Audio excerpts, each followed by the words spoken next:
with the malafide intentions, if it is coupled with the mindset, the negative mindset,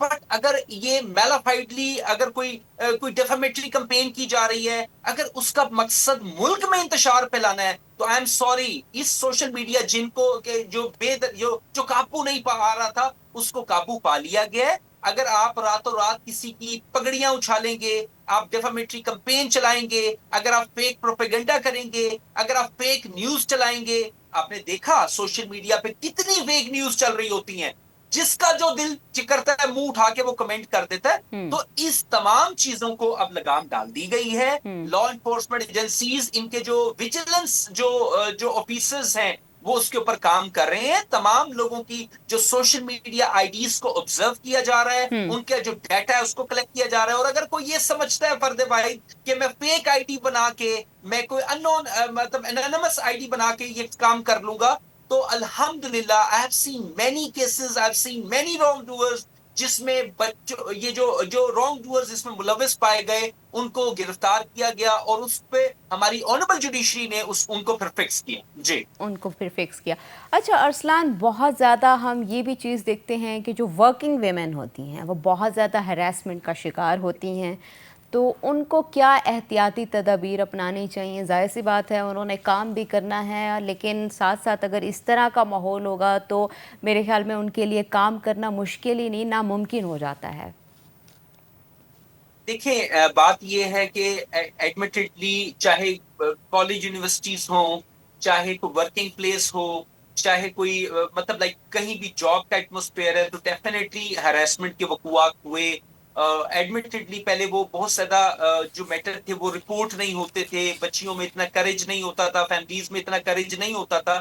لیکن اب چونکہ metre report ہونا شروع ہو گئے، میں سب سے پہلے کہوں گا کہ بچیوں کو بریو ہونا چاہیے، ان کے گھر والوں کو بریو ہونا چاہیے. گھر والوں کو نہ صرف بریو ہونا ہے بلکہ ان کو سپورٹ کرنا ہے، اپنے بچیوں بالکل کو، اپنی بیٹیوں کو، ان کو سمجھانا ہے، ان کو گائیڈ کرنا ہے کہ اگر آپ کسی طرح سے کسی رانگ ڈوئر کی باتوں میں آ گئی ہیں، پہلے سے باتوں میں تھی، آپ نے اپنا کوئی ڈیٹا بھیج دیا ہے یا آپ بات کرتی رہی ہیں، کوئی مسئلہ نہیں ہے. اگر آپ کی آپ کی مرضی کے خلاف آپ کو مجبور کیا جا رہا ہے ملنے پہ، کوئی بات کرنے پہ یا کچھ بھی، تو law enforcement agencies are there, آپ میٹر کو رپورٹ کریں. میں نے دیکھا ہاں کہ مطلب جو رانگ ڈوئرز تھے ان کو فکس ہوتے ہوئے. تو بچیوں کو چاہیے مین اینڈ دا موسٹ امپورٹنٹ کہ سب سے پہلے تو ڈیفینیٹلی اگر کوئی اس طرح کی اٹیمپٹ ہوتی ہے تو اس کو شٹ اپ کال دیں. لیکن اگر کسی طور وہ ناگزیر ہو گئی ہے، وہ وہاں جاب کرتی ہیں، ان کے لیے مسئلہ ہے، تو کلیکشن آف ایویڈنس کریں اور اس کو لا انفورسمنٹ ایجنسیز کو میٹر رپورٹ کرتے ہوئے ود ایویڈنس جو ہے وہ اپنی کمپلینٹ کو سبمٹ کرائیں، تو وہ رانگ ڈوئر بچ نہیں پائے گا. بچ جی، نہیں پائے گا. ارسلان، آپ کا بہت بہت شکریہ، آپ نے اپنا قیمتی وقت دیا ہے. ناظرین، آپ نے بھی سنی ہے کانورسیشن کی کس طرح سے. بس کوشش کیا کریں کہ اگر آپ کی بچی ہراسمنٹ کا شکار ہے یا کوئی بچہ بھی اگر ہراسمنٹ کا شکار ہے تو اپنی بچوں کو سپورٹ کیا کریں، بجائے اس کے کہ ججمنٹل بیہیویئر ہماری سوسائٹی یا فیملی کی طرف سے اگر دیا جائے تو وہ بچہ سب سے زیادہ بلیک میل ہوتا ہے. کوشش کریں جو ادارے اس پر کام کر رہے ہیں وہاں پر شکایت درج کرائیں، اور ایسے لوگ جو آپ کو ہراس کر رہے ہیں تاکہ وہ قانون کی وہ گرفت میں آئیں. ابھی ہم جاتے ہیں ایک چھوٹی سی بریک پہ، بریک سے واپس آئیں گے تو نئے مہمان کا آپ سے تعارف کروائیں گے. ہمارے ساتھ رہیے گا.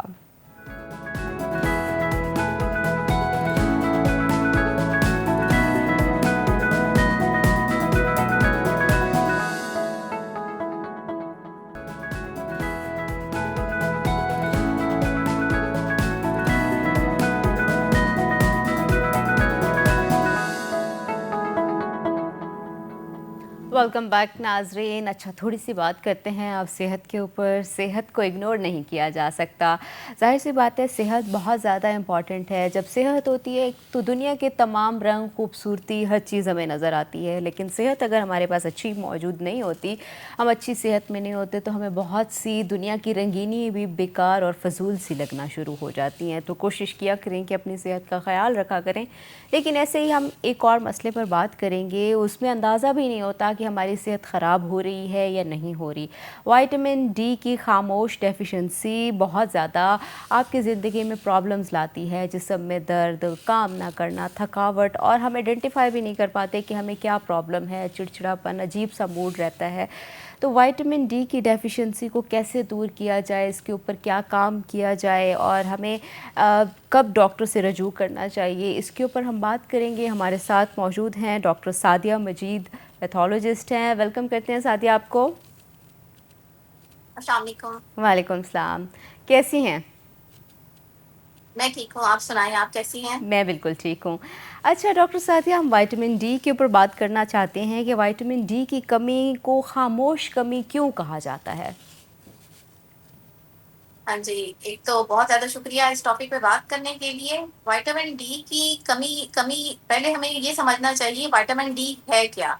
وائٹامن ڈی جو ہے وہ ہمارے جسم میں ایک نیوٹرینٹ ہے جس کی وجہ جو بہت زیادہ ضروری ہے کیلشیم اور فاسفورس کی ابزارپشن کے لیے، تاکہ ہڈیاں جو ہیں ہماری وہ مضبوط رہیں، ہمارے دانت مضبوط رہیں، اور ہم جو ڈیلی ایکٹیویٹی ہے وہ کام کر سکیں. اس کے علاوہ ہماری قوت مدافعت میں اس کا بہت زیادہ رول ہے وائٹامن ڈی کا.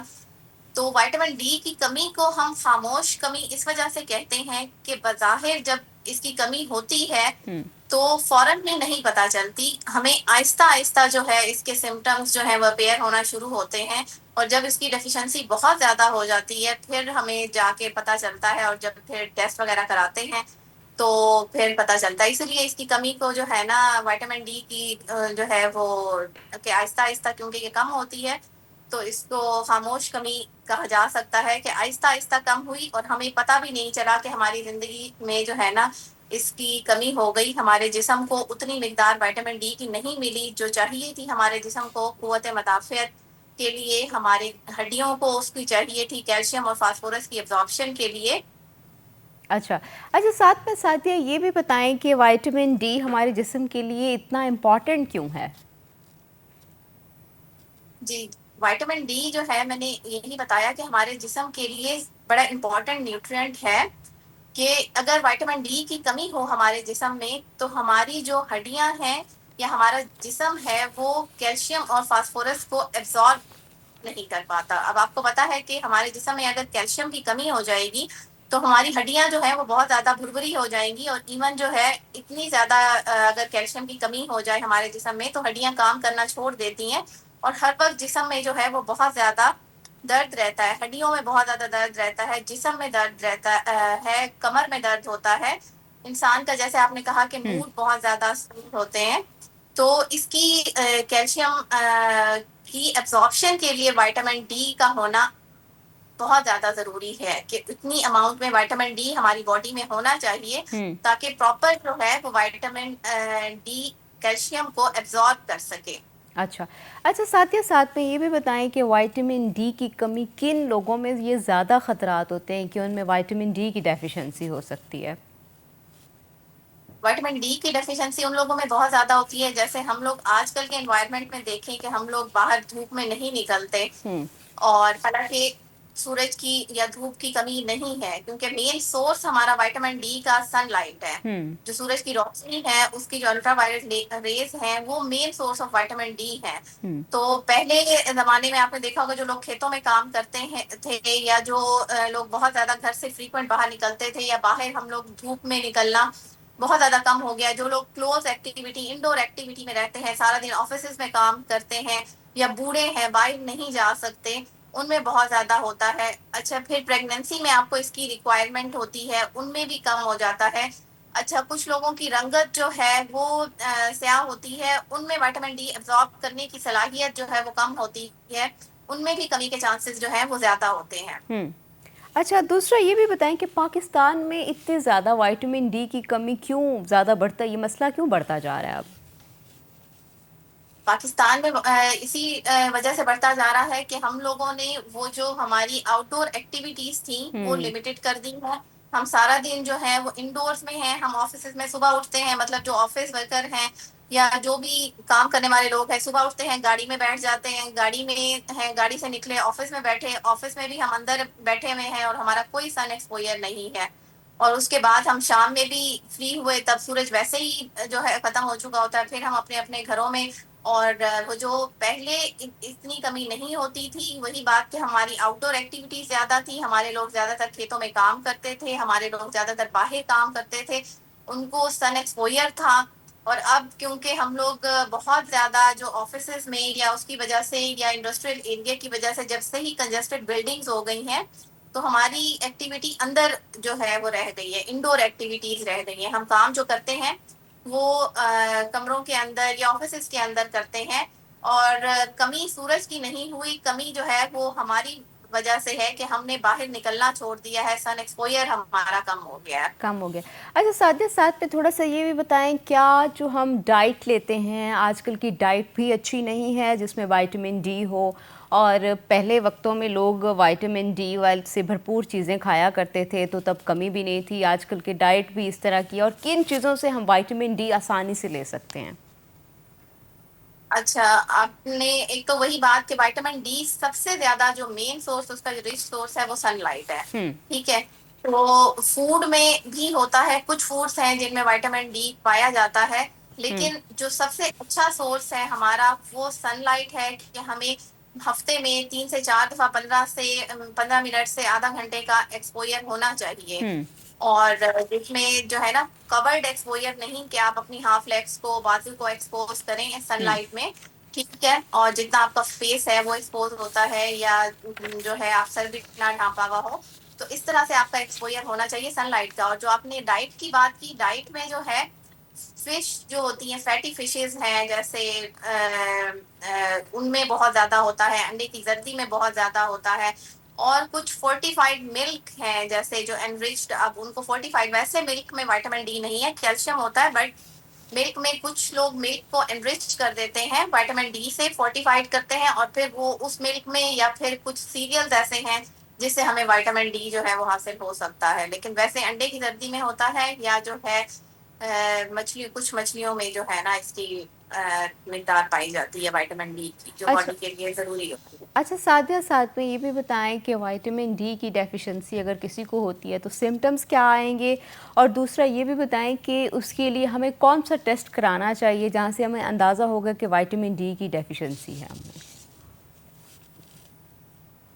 سمٹمز جو ہے وائٹامن ڈی کی ڈیفیشنسی میں, ہمارے جسم میں بہت زیادہ درد ہوگا, ہڈیوں میں درد ہوگا کیونکہ کیلشیم ایبزارپشن نہیں ہوگی, تو ہڈیاں آپ کی بہت زیادہ متاثر ہوں گی, ہڈیوں میں بہت زیادہ پین ہوگا, بیک ایک ہوگی, ہمیں چڑچڑا پن ہو جائے گا, موڈ سوئنگس ہمارے بہت زیادہ ہوں گے. اس کے علاوہ ہر وقت بندہ تھکا تھکا رہتا ہے. لیکن ضروری نہیں جن کی ہڈیوں میں درد ہو ان کو وائٹامن ڈی کی ہی کمی ہو, وہ پراپر جب تک اس کا ٹیسٹ نہیں کرایا جاتا, جس کو 25 ہائیڈروکسی. ہیلو, جی میں آپ کو سن پا رہی ہوں, کنٹینیو کیجیے. اچھا, میں دوبارہ کنٹینیو کروں اس کو؟ جی کنٹینیو کیجیے. ہاں جی, اس کا جو وائٹامن ڈی کا ٹیسٹ ہوتا ہے, vitamin D3 25 hydroxy vitamin D3 کے نام سے ہوتا ہے ٹیسٹ, جو کروایا جاتا ہے. جی ٹھیک ہے. اور اس میں اس کی لیول اگر 30 سے 100 نینو گرام پر ایم ایل ہو تو وہ نارمل لمٹ ہے, اگر 20 سے 29 ہو تو انسفیشنسی کہا جاتا ہے کیلشیم وائٹامن ڈی کی, اور اگر 20 سے کم ہو تو پھر ہم اس کو کہتے ہیں کہ وائٹامن ڈی جو ہے وہ ڈیفیشینٹ ہے ہماری باڈی میں. ٹھیک, اچھا مطلب ساتھ ایک چیز انسفیشنسی ہے اور ایک چیز ڈیفیشنسی ہے, تو جب 20 سے کم ہوتی ہے ڈیفیشنسی, پھر اس کی پراپر ٹریٹمنٹ کرتے ہیں, اچھا پھر ہم میڈیسن کرتے ہیں. اوکے. اچھا ساتھ میں یہ بھی بتائیں, بہت سارے لوگ وائٹامن ڈی کا کوئی ٹیسٹ نہیں کراتے, اس کے بغیر ہی کوئی سپلیمنٹس یا وائٹامن ڈی کے کوئی انجیکشن جو بھی وائٹامن ڈی کی چیزیں ہوتی ہیں, میڈیسن ہوتی ہیں, ان کو استعمال کرنا شروع کر دیتے ہیں. کیا ڈاکٹر سے پہلے پوچھنا چاہیے, اس کے بعد استعمال کرنی چاہیے؟ بالکل ایسا ہی ہے, پہلے تو وہی بات ہے کہ اپنا ٹیسٹ کرانا چاہیے, وائٹامن ڈی کی لیول اپنا چیک کروائیں, اگر وہ 30 سے 100 کے بیچ میں ہے, نارمل ہے, تو اٹ مینس کہ آپ کو وائٹامن ڈی کی ضرورت نہیں ہے. اور اگر وہ انسفیشنسی ہے اس کی, جیسے 20 سے 29 کے درمیان ہے, تو وہ ڈاکٹرز اس کے مطابق آپ کو پرسکرائب کرے گا. اس میں ڈائٹ بھی امپروومنٹ کرتے ہیں اور میڈیسن بھی دیتے ہیں, اس میں آپ کو اتنی زیادہ وائٹامن D3 انجیکشنز جو پینے پڑتے ہیں اس کی ضرورت نہیں ہوتی. لیکن جب ڈیفیشنسی ہوتی ہے اس میں پھر ہم پراپر جو ہے